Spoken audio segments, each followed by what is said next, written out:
Chance favors the prepared mind. Timing is everything, and everything happens for a reason. These sayings, you've probably heard them. They always get tossed around, but when they actually happen, do you pay attention and realize that they've happened? Over this past weekend, all of these things kind of lined up. All those sayings kind of came together, and I stumbled upon something that is in the back of my truck right now, and it is pretty awesome. I'm going to show you in a second. I'm going to tell you guys how much I paid for it. It wasn't very much, but I think it was a heck of a deal, and I think it's going to give me the opportunity to get a little bit ahead on both. I have another order of sauna wood and with the mini wood. I think this is going to really help tremendously. So let me show you what I picked up. Just real quick in regards to the last video about the proof of concept kiln that I had from Anderson Biomass Systems. Some of you may have seen that, and some of you may have been thinking about building yourself a smaller kiln for like 1 to 4 IBC totes. Well, I have some good news for you and an update. If you haven't gone over and followed Phil Anderson on Anderson Biomass Systems Facebook page, he just put out an update today that you're going to want to go check out if you are one of those DIYers, because he is going to be releasing plans on how you can build your very own kiln for 1 tote, 2 totes, 3 totes, 4, however many IBC totes. I think 4 is the max. So anyway, if you are thinking about wanting a kiln, but you don't want to either wait for him to build you one, and you want to try building yourself one, I believe he's going to be having the plans available soon. So go over, again, I'll have a link down in the description. Anderson Biomass Systems, he is going to have, I believe, his plans for the kilns that you can purchase and then build yourself. Pretty cool, so check it out. I won't keep you waiting any longer. Let me show you what's in the back of my truck. There's that other saying that goes something like, one man's trash is another man's treasure. Well, let me show you my treasure that I found.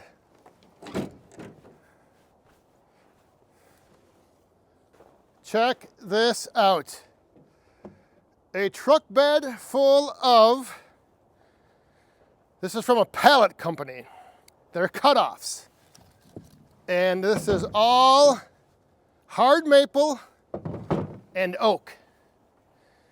And there is a lot of wood here. And yes, now you're going to be looking at this and you're going to be saying, oh, look at all the oddball sizes. And yeah, there's a few smaller scraps that I can burn maybe in the kiln or wherever.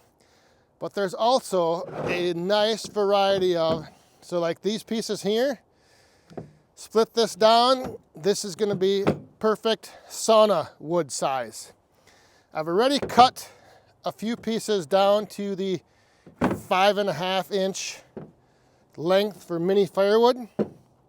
So imagine now I can take these blocks. Let me just give you an example here. My thinking, I'm going to line these things up so I can line these up in the kinlet and just have that X knife go through, send this right down the line. I don't know if maybe I'll go like that or up and down. Either way, these few pieces here I did cut down to 5.5 inches. So some of them need to be, I guess, processed down. But look at this big chunk. Man, oh man. So some of the smaller stuff will need to be processed down. This might be right on. This might a little long. So some will need to be processed down. Others that are between 9 to 10 to 12 inches, like this thing right here, this piece of oak, that's ready to go. I just need to split that for sauna wood. You know, run it through the 4-way maybe. I don't know. But just check this out. Here's another piece that this is probably 8 to 9 inches. That's good for sauna wood. This one here, I can probably trim a little bit off for mini firewood. This one, trim it off, mini firewood. Same thing here, mini firewood. So mini firewood and sauna wood. So all of this wood was milled down into this size 6 months ago. So I guess theoretically it's been seasoning for half a year. And then what happened would be like if this beam, I guess, or cant, whatever you call them, this would have been like, say, 10 feet long or 8 feet, 10 inches long. And they cut off 2 4-foot sections for pallets, and then this was the offcut.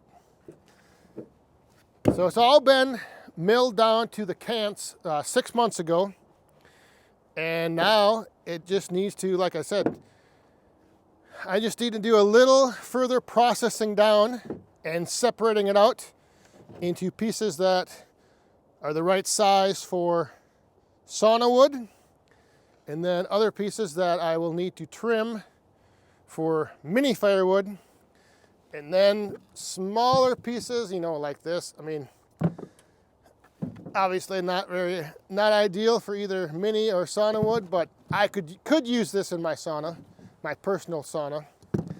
But that's just some of the, I guess that's like some of the trade-off. You get some of the bad with the rest of the good. So there it is. There is my score from the weekend.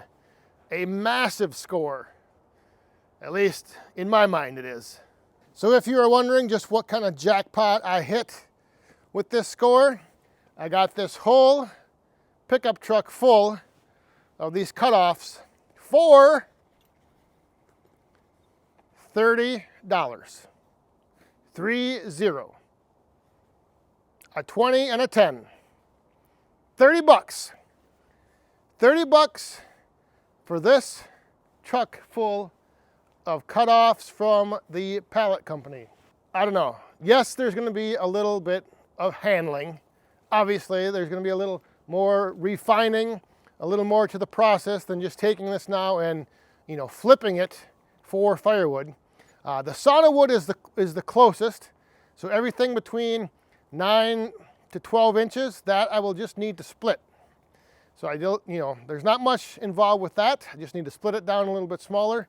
For the mini firewood, I do need to, I think what I'm going to do is I'm going to set up a little jig with my miter saw, and then just take pieces out, set it in there, trim off the end, and have 5.5 inch little chunks or cants, whatever you want to call these things. And then these I can just lay on the kinlet and send them right through. And it's going to make beautiful mini firewood. I'm not sure how seasoned it will be. Like I said, I don't know how much. It's been 6 months, the guy told me, since they were milled into these cants and cut off. So they've been seasoning a little bit, but I'm sure they're going to need a little more time, but possibly not that much, because like this piece right here actually feels somewhat light, this piece of oak. So I think this might be pretty close to ready to burn. But yeah, a little extra work is going to be involved, and I understood that when I went and got this. The other big thing, it's all barkless. There's no bark. So that's another huge advantage. Should be pretty clean. It's just, I don't know, I couldn't pass it up. And the good news is, well, depending on how much work, I'll see how much futzing around is really involved with this. I don't think it's going to be that bad to cut these all down for the mini. The sauna stuff's pretty much ready to go, just need to split that. But there is more where this came from. I don't know, let me know what you guys think. Was this a score or a bust for a woodhound? Woodhound score or woodhound bust? Let me know down in the comments. Also, don't forget, check out if you're interested in a kiln, either ordering one or possibly purchasing the plans to build your own. Anderson Biomass Systems, link is down in the description for his Facebook page. Go over to his Facebook page, follow it so that you can get updates like he put out, I believe it was today. And then if you are interested, send him a message. If you're at all interested in either purchasing one of the kilns that he is going to be producing, or possibly getting the plans to then just build your own. So that's going to do it. I'm going to get set up with my saw to start chopping some of these down. I got to go get the Ultratech trailer to put the finished cut-off pieces in, and I'll let you know how it went. It may be more work than it's worth, but I don't think it's going to be. I think it's going to be not bad at all, especially for 30 bucks. So thanks for watching. We'll see you next time. Stay safe, have fun, and be cool.